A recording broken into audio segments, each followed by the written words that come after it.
What's up, everybody? Welcome into The Spread, NESN.com's football picks podcast. I am NESN.com's Mike Cole, joined by my two friends, and colleagues, my compadres, my co-workers, I don't know, the other two of my musketeers as it pertains to picking NFL games against the spread. That is Andre Cacciatore on my left and Ricky Doyle on my right. Gentlemen, how are we? Oh, I've been better. Yeah. My health is not good, and my picks were not good. Everybody's health is on the decline around this place. It's going around. I feel like there's, which is, I hate that expression. I almost mentioned it to you. Someone mentioned it in the newsroom today. I almost said to you, I was like, it's never going around until it's going. No kidding, it's going around. And who's Everybody's sick. What is that limited to? You going around the city? You taking wellness checks at the mall? Yeah, that's how people get sick. Is everybody's sick at the same time? I almost said the same exact thing. Such a generic response. Oh my God. Something's going And on. we just do it so I didn't even realize I just said it. Like I subconsciously just said it, and as I said it, I'm like, God, I am such a goddamn idiot. Like, shut up, you cliche spewing loser. Cliche spewing loser. It does feel that way, though. It does. It's around here. It is a lot of sniffles in the studio right now. A lot of people have been in better ways. It's cold. It's miserable. It's gonna be colder in Kansas City, though. Yeah, but I was gonna say, of all the bad things going around in our lives around us, it might snow this weekend in the New England area. At least there is conference championship football to feast on. Yeah, do you think it's gonna rain? I gave your forecast of the entire winter back. Yeah, it's not going to snow this weekend. I don't think it will. Not going to snow in New England. I think there'll be like flurries, but it won't be anything significant. Even the worst forecast I've read is 1 inch of snow. I hope to God you're right. I hope it's right. Am I ever wrong? I'm wrong about a lot of things. Yeah. I'm never wrong about the weather. No, you've been pretty wrong your a couple times. Your pretty spot on, historically speaking. I tell you what, if we can, we're getting way off track here, but if we can get through a winter without a huge snow event, I will. Oh my God! I won't complain about the weather for a year. Alrighty. Doubt that, but yeah, this is the spread where we make football picks. It's not we talk about the weather and illnesses. Things of that nature. Our health and weather podcast. Yeah, we'll do that one after this. You can get that on an alternate YouTube channel or iTunes. We're gonna talk football. We'll make our picks against the spread for the AFC and NFC conference championships, and then we'll get the hell out of here. But before we do that, let's check in on how we do. I know Andre, you had a great weekend last week. I went 0 for 4. Oh, that's not quite as strong as your meteorology. No, I mean I picked the 8 points with the Saints. Yeah. That didn't work. The Cowboys, I was very confident in them. That was stupid, though. Final score was 8 points. I had them +7. That was tough, yeah. That was tough. That's the way it goes. Patriots Chargers shocked me. Shocked. And what was the other game? You looked a little rattled coming Colts in Chiefs after that game. Colts Chiefs. It was a boring game. That game's a lot of boring games. And you guys both went 2-2. Yeah, we went 2-2. So right now, Ricky, I'm clinging on to a 1-game lead. Wow. Over you with the Pro Bowl could decide it. The Pro Bowl might decide it. So we got the conference championships now, and all of our odds. Thank you, OddsShark. Yeah, I was going to say, as always, we get most of, if not all of our odds, trends, and analysis from OddsShark. It certainly helps. It's where I start my prognostication every week when I dig in for the spread. So big ups to them. They were in the area. Some OddsShark representation was around. So I don't know what's going to come of that, but you never know. So keep your eyes peeled. And go check them out for all your handicapping needs. Invaluable resource, that's for sure. I used them a lot this weekend, too. I was digging into the database, checking out the supercomputer, doing it all. All right, before we get into the specifics, just a couple things I want to touch on. I thought it was interesting. A little bit of a spoiler alert. No spread higher than, neither of the spreads this week higher than 3.5 points. I was kind of thinking about it. I was like, it hasn't been a great playoff so far. And in terms of having real close games, memorable moments, et cetera, et cetera. What's like the most memorable? I guess Cody Parkey's missing the field goal. So that's the thing. The most impressive or most memorable thing is a guy screwing up and not doing his job right. I'm real sick of him. Yeah. Oh my God, going out of the national TV. Yeah, Ryan Pace was not happy with that either. He's not going to be. He's not long for Chicago. But my point is, only 2 games so far. I don't know how many there have been. I'm not going to do the math in my head. But only 2 games so far have been decided by 3 points or fewer. It was that game and also the Seattle-Dallas game. So that's something to keep in mind, even though we have 3.5 and 3-point spreads this week. So maybe a lot of it. And again, we get those short lines. It really comes down to pick 'em, but or maybe not, depending on that half point. So it's something to keep in mind. Also, home teams won 10 straight conference championship games entering this week, dating back it'll be 5 years. So something also to consider. When's the last time you saw a wild card team in the conference championship? 10 years ago, there's always wild card teams in the Super Bowl. Probably the Giants or the Packers. Yeah, it's like it never happens anymore. Yeah. It's always like the favorites. There's always, it feels like in the recent years at least, that you go in, you expect sort of some sort of chaos on wild card weekend, a divisional weekend, and then you just get to a point where it's all chalk and it ends up being basically what you'd expect this weekend. Yeah. Also, I think if I'm not mistaken, entering last week, underdogs were on like a 14-1 run in the playoffs, and that obviously that was huge going into last week. Market corrected last week because the favorites were 4-0. The home teams all won. Oh well, no, you're right. The Eagles. Yeah, 3-1. So against the spread. The home teams all Alrighty, won. Sunday afternoon, 3:05 p.m. in the Eastern time zone. Look at the time right now. 3:05. Exactly. Wow. 5 days from now, exactly at this moment, kickoff. I hate these late kickoffs. That's whatever. Anyway, New Orleans, Los Angeles Rams head to New Orleans to take on the Saints. Andre informs me it's going to be very windy in New Orleans. It is. 22-mile-an-hour winds in New Orleans. That won't matter at all because they're playing excellent, inside. like I said, for the scenics. If you want to get some banner shots outside, some flag poles. Yeah, it's going to be just a textbook day. Who Dat Nation is going to want to wear their windbreakers, but they're tailgating outside of the Superdome. You might want to take a jacket. Tether things down. Don't let your tents fly away, anything like that. Yeah, exactly. Rams at Saints. This is a rematch of Week 9 in which the Saints won that game 45-35. Great game. It was a very good game. The Saints currently sit as 3.5-point favorites according to Oddshark.com. The total is currently set at 57, which is a far cry from that Week 9 game. The Oddshark computer has New Orleans winning this one 27-21, and as it stands right now, 56% of the bets are in on the Rams. All right, Andre, why don't you kick this one off? I'm going to go with the Saints very confidently in this one. I think we're going to see basically what we saw in the first meeting between these two teams, except one thing I love about the Saints is it's always talk about their rush defense, and I know the Dallas Cowboys had a strong rush defense, and they allowed nearly 300 rushing yards, but the Saints, since Week 1, they've only allowed 100-plus rushing yards 3 times since Week 1, and one of them was that Week 17 game where they benched a lot of their players anyway and lost at home. So it's only basically happened twice since the start of the season, and I think they're going to have I think they will be successful in containing Todd Gurley and C.J. Anderson, unlike the Cowboys, just because the Saints have been so consistent in doing that all season long. They're at home. Drew Brees doesn't lose at home in the postseason.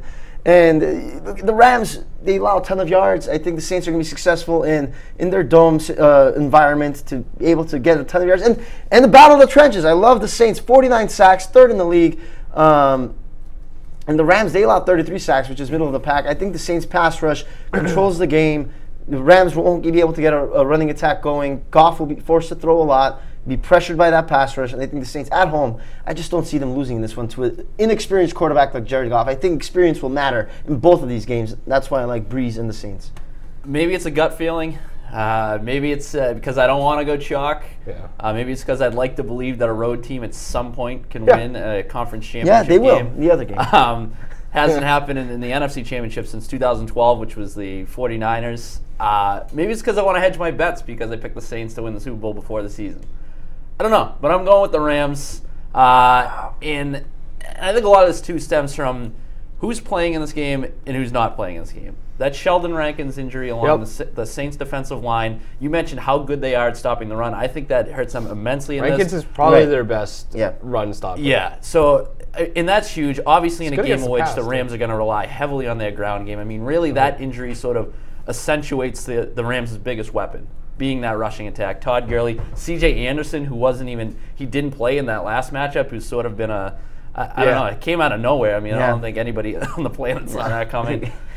He looks very fat. Very fat. I was also just about to mention that. He is just very low center of gravity, I guess it would be how he was I would just put it. bulldozing through that Cowboys front seven. A bowling ball. So, maybe he plays a role in this in terms of, helping Todd Gurley stay fresh. Can't, don't really have to rely on running him into the ground, especially coming off that knee injury. And also, Aqib Talib, he didn't play in that last matchup as well. I think he sort of de-emphasizes the Saints' biggest weapon, Michael Thomas, who's just been went off in that game. Those two situations, injury-wise, I think could play a role in this thing. And I think that I don't know. I like the Rams' ability to run the football in this game. What about the other side? Who's going to stop Drew Brees? Jesus Christ. I mean, Brees hasn't been great in the last several weeks. That offense has taken a step back down the stretch. It's weird. Like, their defense has gotten better, but their offense has taken a step back. I know he had, 6 interceptions all season. He had 5 of them in the last 6 games. Yeah. So a lot of those were road games. For a Rams team that ranks 3rd in the NFL in interceptions, I think a big takeaway could be the difference in this game. Maybe Marcus Peters gets his revenge from all that trash talk with Sean Payton. This could be the week that he gets that. So, I don't know. A big defensive play for the Rams. 123 yards last week for C.J. Anderson. That's insane. Wild. And then I think Gurley had more than that, too. Right, yeah. He does. He looks like he literally just got signed off the couch and didn't do a lot of conditioning work. A lot of potato chips. But it's working, whatever. It has worked. I'm just trying to look something up real quick. While you look something up, Brees at the Superdome in the playoffs, 6-0, 14 touchdowns, 2 picks. I don't see any reason why that's going to change against this Rams defense that can't really stop anything. All right, I'm taking the... they force turnovers, but they allow a lot of yards. I'm going to take the Rams. Defensive line's pretty good. I'm with you. I'm taking the Rams. For a lot of the same reasons you mentioned, so I'll try to make it quick. I do think that Sheldon Rankins' injury is a pretty big one, especially for what I imagine the Rams are going to do. I'm not sure. I mean, I'm not smarter than Sean McVay, so, trying to figure out what he's going to do is probably a fool's errand, but... Yeah, you look at, again, we talked about it last week. I took the Cowboys last week because of the run defense. They got gashed for 273 yards on 48 carries. They were committed to the run game. And it's a lot of fun to watch the Rams run the ball because there's so much misdirection and so much motion and things like that. So if there's anybody who's going to be able to scheme up something against a good run defense, it was going to be Sean McVay. I think that's certainly the recipe for success against a team like New Orleans on the road when you're trying to take the crowd out of it. Todd Gurley looks good. He looks healthy. I think that was a concern I had going into last week. The knee looks okay. And even if it's not, again, Ricky kind of mentioned C.J. Anderson, the ability to keep Gurley fresh is certainly, I think it's an overlooked aspect of the playoffs thus far. So here's one thing, though. When the Rams can't get the run going early on, we saw that against the Bears and the Eagles. Sure. They just ditched it, and they start passing. And they had to do that in the previous matchup with these teams. Yeah. Gurley carried the ball 13 times in that game because they fell behind, I think it was 35-14 in the second quarter. Why do teams do that, Mike? Why do they do that? Why does Melvin Gordon only have 9 rush attempts against a terrible Patriots rush defense? That was, I think, we talked about this earlier. I think that was a different circumstance because you blinked and it was 21-7. True. You're not going to run your way back into that game.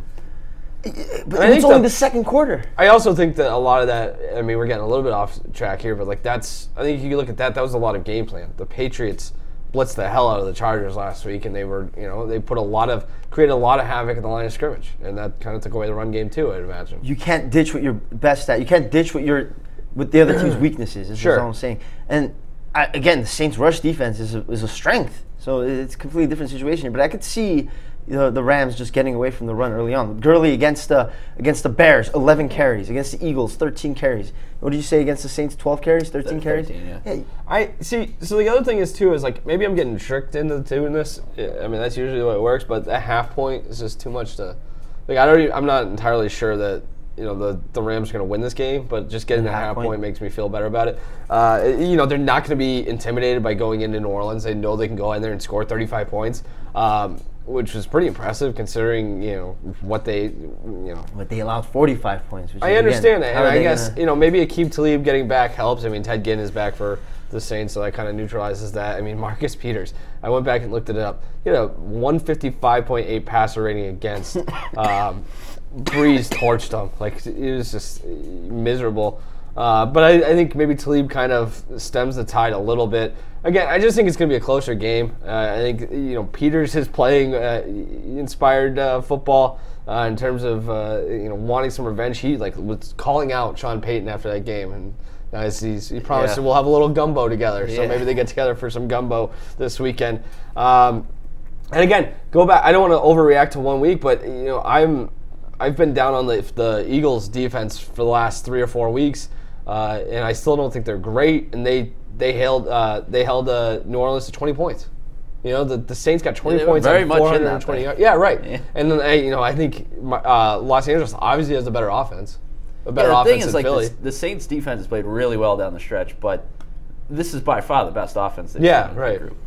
I agree. Yeah. Yes. I just think it's gonna be again. It's hard. Like when you're only dealing with a 3.5 point spread, it's hard to feel good about taking the points regardless because there's not a lot of wiggle room there, especially on the road at the Superdome. But I just think, you know, if there's a team in the NFC that can go blow for blow with the Saints, it's obviously the Rams. That Eagles defense really, really got a lot better during the stretch, though. That makes no sense. I don't know. The last 3 games, they were all on the road. They had a shutout on the road against Washington. It was Washington, whatever. Yeah. But then the Bears, they held them to 15, and the Saints, they held them to 20. I mean, I think it helped last week too. Eagles defense is much worse than the Rams. I think it much better. Eagles defense is much better than the Rams defense. I guess. I mean, again, the numbers probably suggest that, but from a personnel standpoint, the Rams defense is pretty good. Right, and let's not forget about the Rams, the yeah. front 7. I mean, you got Ndamukong Suh and Aaron Donald. Like that they had line's really legit. good games last week too. He did. Aaron Donald had this nice tackle. I do think for for both of these games, I think a lot of it's going to be determined in the first quarter, first drive maybe. Right. You know, like if you go down and you are able to establish the run on that first drive and you finish that drive and sort of take the wind out of their sails a little bit, control the clock. We saw that in 2 games, especially last week. We had you had the New England game where the Patriots went down and they took the ball, which they never do. They won the toss and took the ball, went down and scored because Belichick said it was important for us to dictate the game in that regard. Went right down, scored right away, and you know they're off and running. And then you look at the Saints game. You know, the Saints get the ball to start, Brees throws that interception, and now all of a sudden Philly's got confidence, and they played off of that for that entire game. And really, Philly, you know, if Alshon Jeffrey catches that ball, that drive stays. Help, maybe we're talking about Eagles at Rams this week. So the Saints were no means dominant last week. So. No. But yeah, I do think it comes down to, you know, starting early and starting fast. I agree with you. I just think Brees is more likely to do that. Okay, yeah, fair enough. Let's go to Kansas City. Yeah. It's going to be cold. It's going to cold. be bitterly cold. They don't have a dome in Kansas City where it's going to be the current NFLweather.com says 5 degrees. I've seen places where they're forecasting the chance of we're going to be below 0 at kickoff. This is going to be the coldest game in Arrowhead Stadium history. It's interesting. I was talking to Ricky about this earlier. There's going to be basically like a blizzard coming through Saturday. I think I saw like 10 inches of snow with wind. So obviously that's going to come through, but behind it is going to be this blast of freezing cold air. Arctic Blast. And we can get into this a little bit more, but they're playing the Patriots, obviously. The Chiefs currently favored by 3. The total, which opened at 58.5, is down to 55 already. It'll probably go down even more with the weather forecast getting closer and closer and getting a clearer picture of that. The OddsShark computer has the Patriots winning this game outright, 27-26. This is also a rematch of a Week 6 matchup in which the Patriots won 43-40. It was a great game. The public is on Kansas City barely. They're about 53%, so it's pretty much split down the middle. Like I said, it can be cold, cold, cold. I'm not even sure who this favors. Well, that's the thing I was just going to ask you is, like, if there was going to be a bunch of precipitation, you know, you're getting a boatload of snow or rain or something, then it's easier to figure out like how it could impact the game. The cold, I don't really know. I don't think it's easy for me to say. I don't think the cold affects a ton. That's what I would. With no wind, no precipitation, I don't think it's a huge deal. That's the thing though. They're also not playing like, you know, it's not like the Patriots are hosting the Dolphins, right? But this is next level cold though. Like there's a huge difference between what we had in Foxborough last weekend and like -5 degrees at kickoff. So if this was like a Steelers-Ravens game with that kind of cold, you already kind of expect the game to be smash mouth football, 14-10. Right. When you have explosive offenses like this, the last time they played in 60-degree weather was 43-40. I don't think it's going to be 43-40 in 9-degree weather. I want to take the under in this one. So I guess, you know, apparently a lot of people are jumping on it by the way the line's moving. If I was to say it favors anybody, I would say the Patriots, just because of the way they've been able to run the ball. I mean, I guess you would say that it's a running game, but I don't know. I mean, it's again a lot of things. A couple of things to get through real quick before we get into our picks. I just want to mention this is the 10th matchup between Andy Reid and Bill Belichick, playoffs and regular season. Belichick has won 6 of the 9 meetings thus far. Just 3-6 against the spread, though. So Reid keeps it close against the Patriots, or he covers when he wins. This is just the 5th time the Patriots have been playoff road underdogs in the Brady-Belichick era, and it hasn't happened since 2014, the AFC Championship game against Denver. And let's see. Oh, I thought this was interesting from a competitor, but WWE. Vince McMahon's WEI.com's Ryan Hannibal points out that Tom Brady is 12-9 when facing a team in the playoffs after already playing them in the regular season. He's 16-1 when facing them for the first time. You would think that maybe that would be flip-flop, but it's interesting to note that when teams get a second crack at Brady in the playoffs, they've had success. So. Interesting to go off of that Belichick, Andy Reid stat that you had. I noticed somebody, I think it was Nick Wright, that pointed this out the other day. Bill Belichick has coached 338 games with the Patriots against anyone other than the Andy Reid coached Chiefs. He's allowed 40 points 4 times in those 338 games. He's coached against the Andy Reid coached Chiefs 4 times and has allowed 40 points in 3 of those 4 games. And then the other one, I think they scored like 27. Huh. So it tells you that the Chiefs. It was a playoff game too, probably that game a couple of years ago, the one at Alex Smith, which was a close game. Yeah. It was a Saturday night game, divisional round. I think. I don't think they've put points. They've put points up against the Patriots. Yeah. All right. Interesting. So what's your pick, Ricky? I think you know where I'm leaning. That yeah, it is. That I pointed that out. I'm leaning towards the Chiefs. In addition to what I just mentioned, the Patriots scare me a little bit on the road. For no matter really how you want to slice it, it's a whole different situation playing the Chargers at home as opposed to traveling in this and playing at Arrowhead. In the Chiefs, meanwhile, I look at their defense and they were pretty damn good against the Colts. And it's kind of been a trend this season. They've been much better at home than they've been on the road. Look at the points per game, tied for 3rd in the NFL in terms of points per game allowed at home. 31st in the NFL when it comes to points allowed on the road. They've allowed 5.2 yards per play at home, which is 11th, against 6.4 yards per play on the road, which is 30th. So I think the Chiefs defense, which kind of gets a bad rap, I think they step up in this. I think it starts with generating pressure, doing so without having to blitz. I know that's sort of the defensive formula for beating Tom Brady and this Patriots offense is pressuring without actually having to bring the house. They did that against Andrew Luck. They've done it on numerous occasions throughout the regular season. I just think that the Patriots are going to have a tough time scoring, relative, obviously, to what they put up against the Chiefs in Foxborough earlier this season. The road issues, I think, are very real for the Patriots. Yeah, I mean, if you want to sit there and say that, like, the double-digit losses to the Jags, the Lions, and the Titans all came at a point where the Patriots weren't quite the same team. They were trying to round and form, figure out who they were. Okay, maybe I'll give you that, but I don't know. It's you just look back historically. You mentioned that number against teams that they faced a second time through. Just the fact that they're 3-4 in playoff games as the visiting team in general sort of scares me away a little bit. I don't know. I could just see this playing out very similar to one of those AFC Championship games against the Broncos, in which cases we've seen the Patriots struggle there. Yeah. Okay. I disagree. Taking the Patriots, those Broncos teams had elite defenses 5 years ago. So elite they were able to win the Super Bowl with Peyton Manning. They've never lost an AFC Championship game to anyone other than Peyton Manning, right? Patriots. They lost in the divisional round. The championship game though. Yeah. Steelers? No. This is probably a lot of silence right now. Sorry, yeah. Anyway, Patriots. They were successful against the Chargers. Why?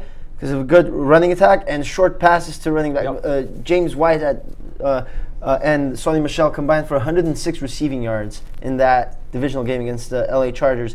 And we talked about going into that game, I did it at least, that the Chargers had allowed the most receiving yards to running backs in the regular season. Well, guess what? The Chiefs have allowed...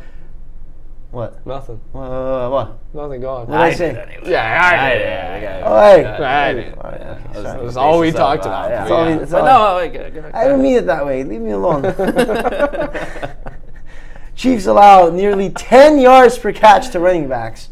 It's the third most, 9.7 yards per catch to running backs. So they're not good at defending running backs from getting receiving yards either. So why would the Patriots change their game plan? They're going to keep doing the same thing. Short passes to running backs, control the time of possession. It was 38-22 in that game against the Chargers. So I see similar recipe of success for the Patriots, and I think experience is a factor in a situation like this. Pat Mahomes has never been here before. I don't care if he's at home. Who cares? This is AFC Championship. Tom Brady's been there 1,000 times. Mahomes has never been there.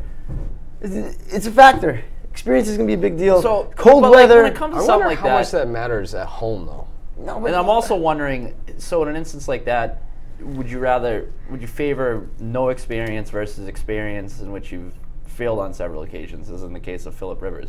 Like, I think maybe I'll take my chance with Pat Mahomes and the fact that he hasn't. Tom Brady hasn't failed. Well, do you think Pat Mahomes is better than Phillip Rivers too?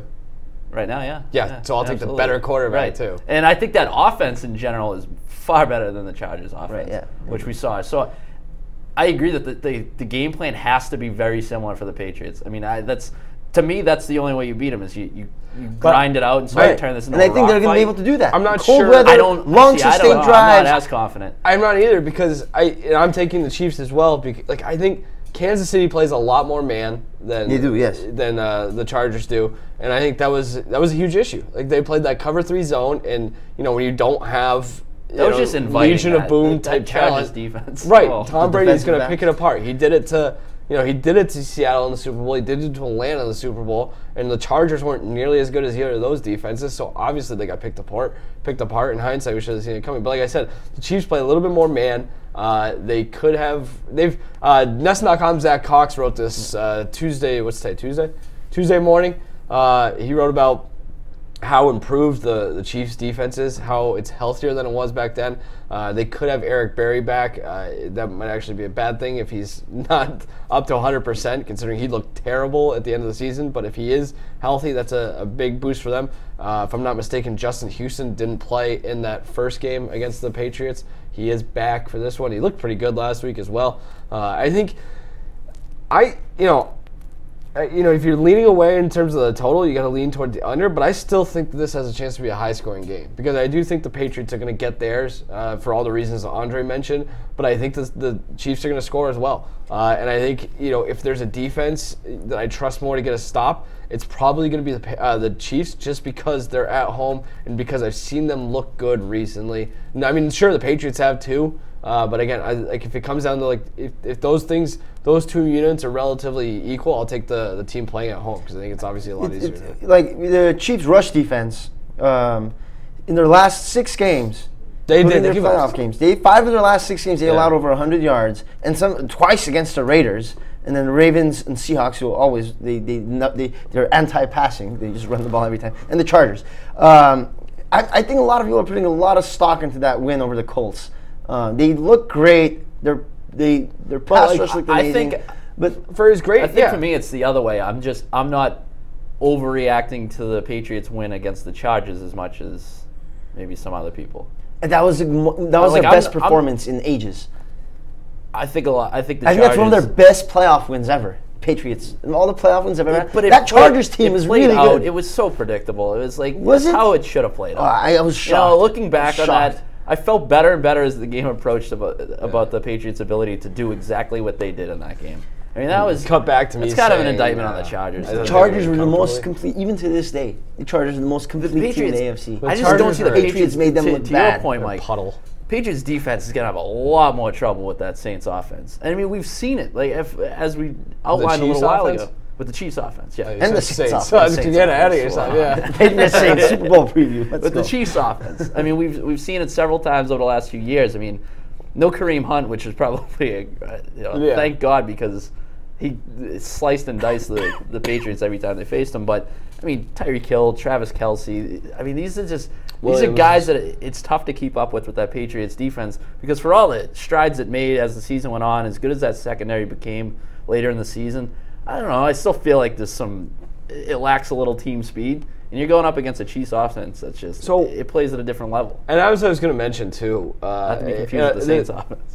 This kind of this falls in line with all the road stuff too. And again, I've seen people point out that yes, and you made this point too. what happened in week 2 in Jacksonville is yeah. not going to have a whole lot of impact on what happens this week. That being said, I did think it was... The overall numbers are pretty, jarring. Right. I did think it was pretty interesting that the Patriots are 1-4 against the spread in their last 5 games on grass. But if we're sitting here saying, that the Patriots lack team speed, where would that, or at least on defense, where does that show up most? It's probably going to be on grass, where Kansas City is used to playing. They've played all year. It's their home field. They're familiar with it. And the conditions. And I don't know if the cold actually equalizes that because it makes it harder, or you know what I mean? Or if it's going to be sloppy. It's hard to say. They got the heater under it. 4 of New England's 5 worst games this season when it came to points scored. The 5 games in which they allowed the most points, 4 games were on grass. And again, I guess that's also they were on road games. The 5th one, you know what the 5th one was? The Chiefs at Foxborough, and they're playing the Chiefs. Yeah, you guys that makes forgot. sense. Yeah. So I saw this on Onshark too. I thought this was crazy. I just want to run this down real quick and we get out of here. Joe Osborne did the legwork on this. Patriots net yards per play at home, 0.9. Yeah. That's second in the league. On the road, negative 0.6, 26. Point margin, they're 16 points better at home per game. They've 2.5 points on average on the road. That's 17th. Their red zone scoring percentage was 6 at home, 26 on the road, and third down conversion for the opponents, 3rd at home, 27th on the road. Hard for them to get off the field on the road. But I don't know how much you put into that. It's hard to say. That's the thing. I love those stats if it was like week 11. I know, yeah. But now I'm tossing that all away. Right now, I think you can't. But so my thing is and I thought about doing that too, and I thought about I didn't want to get too reactive to what happened last week with the Chiefs in terms of the defense. But my fallback is, that's still a great offense. You know what I mean? Yeah. So they can still. I think the Patriots are better at running back right now. I think they're better at quarterback. I think their line is one of the best. They barely allow any sacks. Right. Their receivers are great. I mean, maybe the Chiefs have the edge at wide receiver and tight end, but everything else I'm giving to the Patriots. I was going to say, I am kind of interested to see what role Gronk plays in this game. I mean, it's been basically him as a blocker for the most part. I think we had that one catch for 25 yards last week. But the Chiefs have been susceptible against tight ends. They've given up the 5th most receptions, 3rd most receiving yards, and 2nd most touchdowns to tight ends this season. 25th at defending tight ends according to Football Outsiders DVOA rating. So they did a good job. Maybe this is where Gronk finally turns back the clock a little bit. Maybe you sort of play off that rushing attack, and he ends up having a big game, and that's sort of how you beat him. But I don't know. It's for all the reasons we mentioned, that the Chiefs' offense, I think their defense is better than maybe they're being given credit for leading up to this. See, I still think the Pats have the edge in all of those categories. And I also feel like there's so much stock being put into you can't count out the Tom Brady and a Bill Belichick team, which is true to an extent, obviously. But I mean, we've seen it in the playoffs. The aura it's a little different away from Foxborough. This game was played at Gillette. Okay, I might give you that because nobody really goes into Gillette as we've seen. But I don't know. Why did you pick the Rams over the Saints? It's different. It's completely different. Nobody goes into New Orleans and beats Drew Brees. And no one has. He's 6-0 at home in the playoffs, at the Metrodome, the Superdome. I mean, the track record is much more extensive. Sorry, Metrodome. My bad. Underrated stadium with the balloon roof. It was underrated, yeah. All of it. The more I talk about this game, the more interested I am in it. It's just there's so many little matchups within the matchups and things like that. And the weather adds a level of intrigue to it as well. Mahomes is a guy that, the Patriots have to face, other than Mahomes himself, like a quarterback like that. I was actually thinking about this. Let's kick this around before we get out of here. Where does this rank on the toughest, going on the road to face this team, this offense, what the Patriots have and blah, blah, blah, where they're at in their dynasty? Where does this rank in terms of the toughest tests? If they can go on the road and beat Kansas City with, their dynasty supposedly dwindling, that's a hell of a win. That's up there with... They won 8-1 in Kansas City since 1965. Right, yeah. It's that's nuts. It seems like everything's against them. It's 1965. If they hadn't, that's the other thing too. If they by the way, sorry to interrupt. Ravens, they lost to them. Patriots. AFC Championship, 2012. Isn't that the divisional round? No, it was AFC Championship, 2012. Which game was that? It was they just 28 to 13. Yeah, that game sucked. That was they were not a very non-existent game. It's a very forgettable. That was game. the year Flacco won the Super Bowl. Yeah. Oh, right. Oh, Anyway, yeah. sorry Yeah, for it was interrupting. just I thought that that was was very very rude rude. for some reason. I forget what I was going to say. It was very rude. I'm sorry. That's okay. It was bad. It was probably more good. I'm glad that we got to the bottom. I would have felt like an idiot not knowing that. But yeah, I mean, 8-1, 1965. Yeah, 19. Yeah, whatever. I mean, I I don't thought you had know. a good story about what happened Yeah, I in was 1965. but I forget. Well, this game, with all the cold, you're going to get some 1965-esque shots of breath on the sidelines. I love breath on the This has sidelines. got like NFL classics written all over it. I don't care if there's a spot in the Super Bowl at stake. I'd retire. Like I'm not going to Kansas City to play in sub-zero temperatures and get my head kicked in. My father mentioned that to me yesterday. He was like, he was mentioning flight prices to Kansas City. I don't know why. He had this wealth of knowledge, but that was my response. Like, why would I want to fly to Kansas City? You know, for hundreds of dollars, to take time off of work, to go to a place that's going to be bitterly cold. I'd rather deal with the snow, man. That is just so cold. Yeah, it's uncomfortable. Yeah, it's coming this way. Here, too. John Elway said, I was wrong to hire Vance Joseph to coach the Broncos. Yeah. It's because he wanted Mike Shanahan. All right, let's get out of here. It's been fun. We will be back next week for the Pro Bowl. No, Super Bowl. I was making a joke. Because there's no football next week. It's the Pro Bowl. We could do the Pro Bowl. We'll just come back and do Pro Bowl. Well, when we do the Super Bowl, though, we'll figure out we're gonna do that next week, the week after. I think we should do Pro Bowl prop bets. No, I got other things to do. All right, fine. We'll see.